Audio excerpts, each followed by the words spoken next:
What we have here is we have a lot of red blood cells that are stacked together in a formation called rouleau, where there's very poor circulation, very poor oxygen CO2 exchange. The red blood cells should be visible and separate like this one right here. Instead, they're stacked up, and there's multiple causes of that, including dehydration, poor digestion of protein, excess carbohydrates in the blood, sugars too high in the blood, and overall a low negative charge in the blood, where the potential, the zeta potential in the cells has been diminished, so cells just clump. Also, we have a lot of inflammation in the background. So you can see the sort of spider web formation in the background. That's inflammation. That can be caused by injury to the tissues. It can be caused by stress. It can be caused by liver not working properly and filtering the blood. Multiple causes of that too. Here we can see a very small white blood cell, actually. In the case of this blood sample, the person's white blood cells were too small. You can see this one here too. They should be 2 or 3 times the size of the red cells, and they're about maybe 1.5 times the size of a red cell.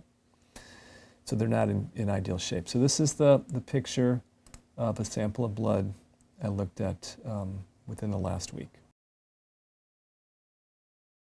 So after that last sample of blood we looked at, the person did a 1-hour treatment with a frequency device called a Healy, which sends microcurrent and specific frequencies into the person's body. And that was 60 minutes. It was on a program called Immune System. So immediately after that treatment, I looked at her blood, and this is what we saw. It was about 50% of the blood improved. So instead of being stacked up, the red blood cells, you can see them here, they're separate. They actually can exchange CO2 for oxygen now. They can actually get the job done, what they need to be done. Interestingly also, her white blood cells were bigger, and the program she ran was Immune System. The white blood cells here, you can see, are about 2 times the size of the red cells. There's another white blood cell, more in the correct size. Some of the inflammation is gone too. The background doesn't have all that spider web type fibrin in the background.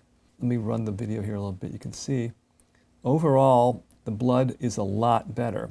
I would say it's a good 50% better in terms of the viscosity of the blood. The blood cells are actually moving. They're not all clumped. So essentially what happened is that we increased a lot of negative charge into the blood. And that negative charge helps the cells separate from each other, so they have more of a surface area to get oxygen, and they have a lot more flow and movement of nutrients and energy through her body. And that's what her blood looked like literally 1 hour after the first sample, after she did a 1-hour treatment on Immune System.